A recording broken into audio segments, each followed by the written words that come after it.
celebrates homecoming. And later, Iowa City prepares for a rare primary election.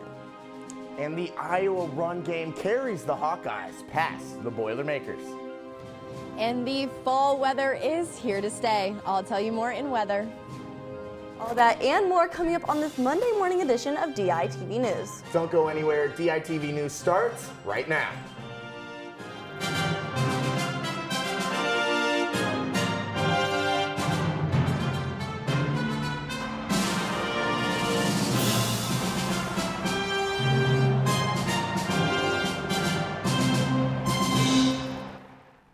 Good morning and thank you for tuning in live to DITV and KRUI 89.7 FM. I'm Michael Merrick. And I'm Ashley Wheel.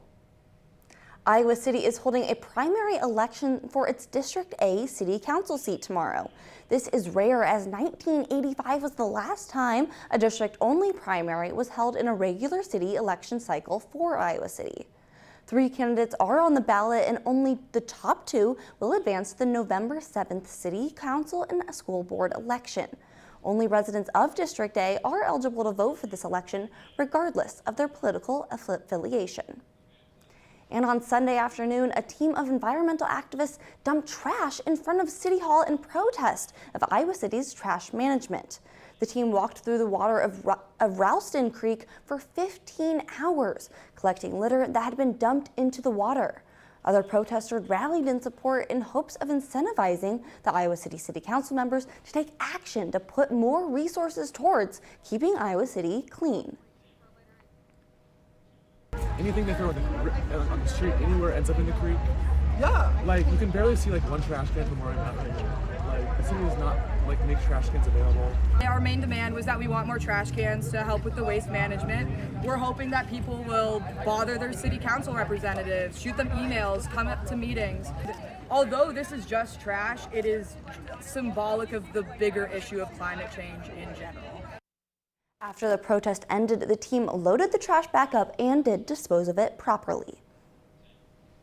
And it's really starting to feel like fall, like Samantha said earlier, and you can feel it in the air. Yeah, you definitely can. Some people say that fall weather is the best weather, but DITV's Samantha Bielema is live outside with the forecast ahead.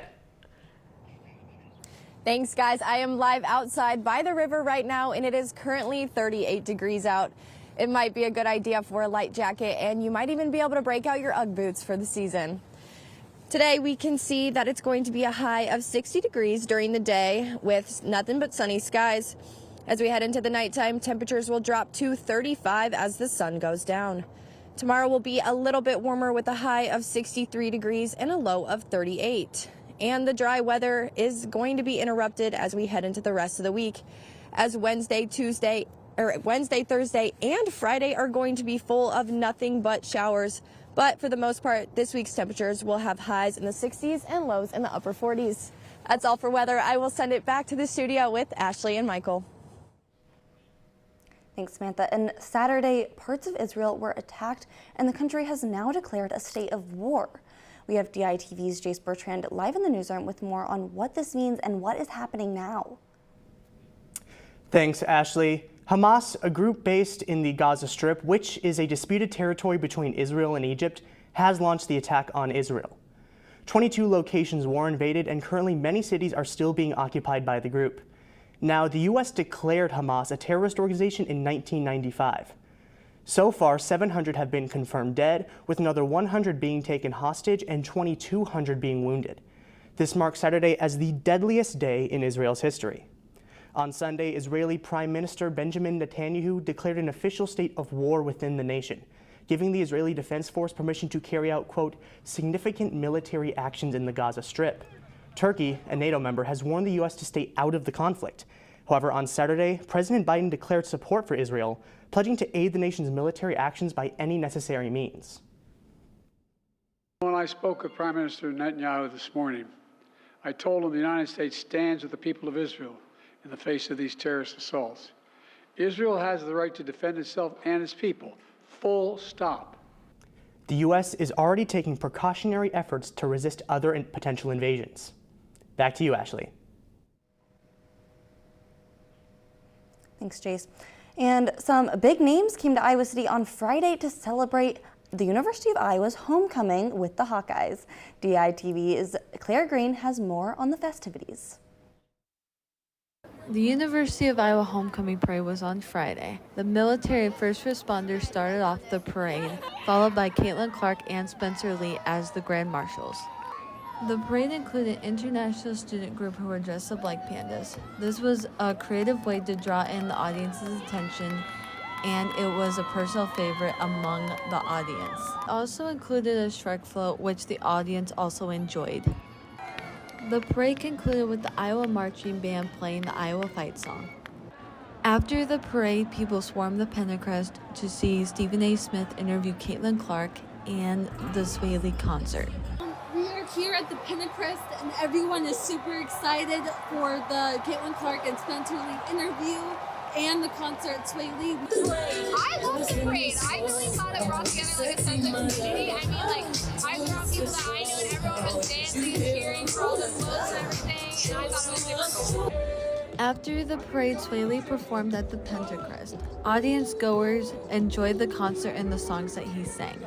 Sway Lee, he's one of my favorite artists, yeah. This is actually my first concert I've ever been to, so I'm really excited. Yeah, Sway Lee is awesome. I love his song Sunflower, all the stuff he made for the Spider-Man movies, yeah. This year's homecoming raised the bar for future homecoming years. At the Pentecrest, this is Claire Green, DITV. And yesterday, Iowa City Parks and Recreation hosted the first ever Get Outside Festival. The event focused on outdoor recreation and featured activities for all ages. I think that Iowa is really often underappreciated in terms of natural beauty. And so we wanted to really encourage people to get outside and enjoy those spaces. We also got feedback from the community that people were looking for more adult recreation that would get people into our parks and utilizing our parks. Some of the activities you can see here include canoeing, rock climbing, archery, and fishing. The event also featured live music and food vendors all day long. One of the main attractions was also a skydiving demo by pro-rated jumpers from Skydive Iowa City. They plan to do this event more in the future ahead. And radio host from a small desert community makes his way to Iowa City. DITV's Madison Johnson has more. Welcome to Night Vale is a fiction podcast where radio host Cecil Palmer discusses the daily events in the strange town of Night Vale. Welcome to Night Vale has been doing live shows since 2015 and have consistently stopped here at the Englert Theater. Cancer?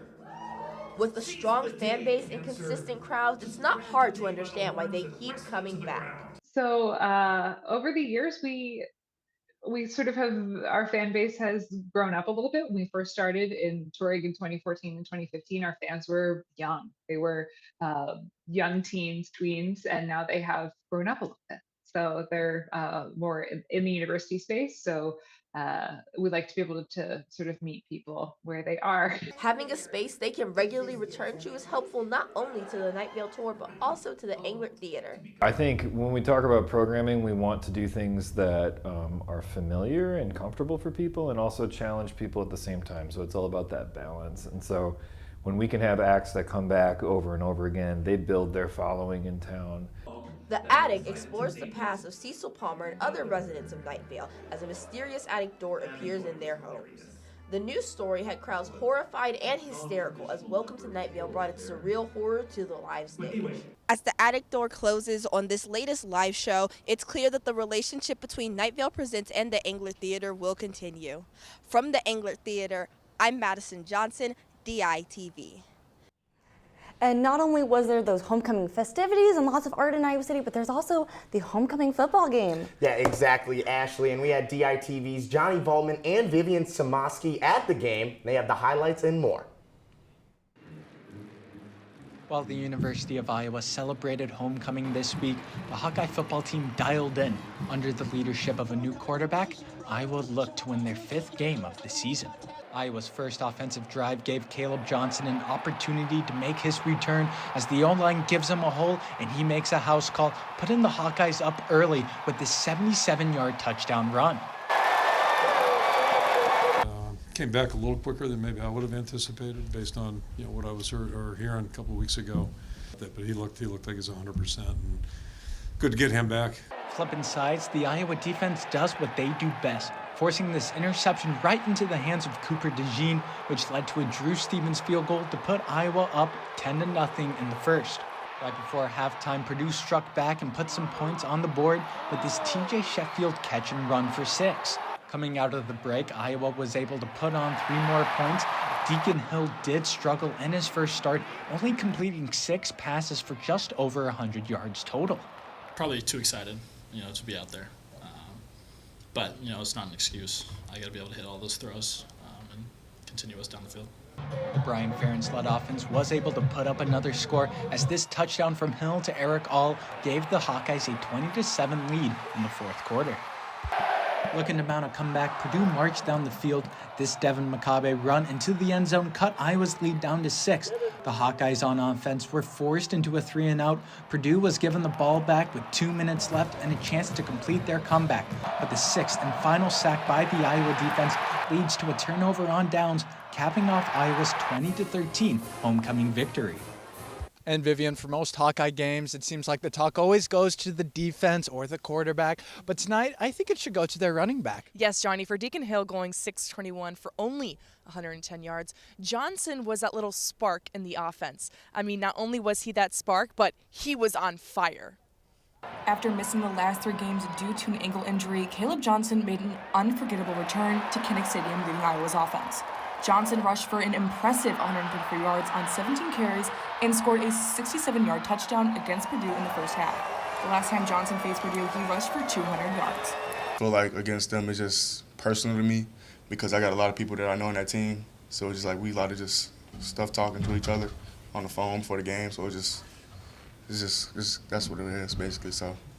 As Iowa's starting running back, Johnson has proven to be a vital asset to the Hawkeyes' offensive lineup. He expressed that he was ready to get back on the field, emphasizing his support from his teammates and grandfather during his journey to recovery.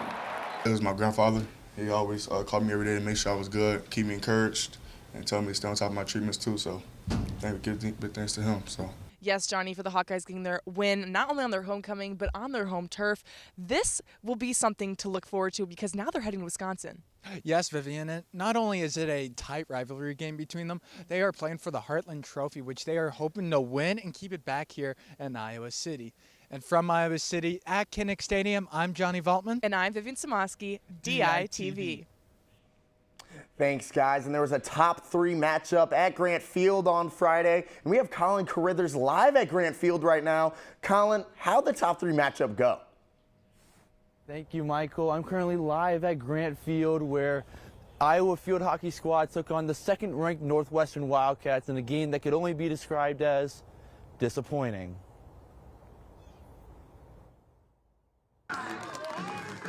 The crowd at Grant Field was fired up for a so far exciting team, but unfortunately the story quickly became the poor offense and turnovers for Iowa. They just had really great presence, and we caused way too many turnovers. So we need much more strength on the ball. So we didn't have these double turnovers and that was a big part of the game. Northwestern had 11 shots on goal compared to Iowa's 4 all game. And finally, Northwestern's Ilsa Tromp gave the scoreboard some work with this penalty corner in the 3rd quarter. Just shortly after, Lauren Wattis weaving through the Iowa defense for this goal. And this would eventually seal the deal as Northwestern leaves Iowa City with a 2-0 victory. I mean, we have to buckle down. We have a choice to make about how we're going to continue to practice and play, and we can be so much better than what we showed here today. And that was what was disappointing to us is we have a whole nother level. Now Iowa looks ahead to 4 straight road games before they come back home and host Rutgers for Senior Day and hopefully make a run in the Big Ten tournament. And just hopefully, they're able to turn things around while they're away. Back to you, Michael. Thanks, Colin. And Iowa's women's basketball star, Caitlin Clark, met with ESPN personality Stephen A. Smith and UI alum Mark Shapiro over the weekend at the Pentacrest. And I don't mean to brag, but we did get the first take at meeting the man Stephen A. Smith himself on Friday when he was in this exact studio. Smith brought his energy per usual, and Clark returned the favor, hyping up the crowd throughout their chat. And the trio talked about the sharpshooter's goals for herself and the team this year, and if she thinks she's the best player in all of college basketball. Clark has been one of the most influential faces in all of women's sports, so it'll be excited to see what she does the rest of the year. For sure. And thank you, Michael, and thank you for tuning in to DITV News.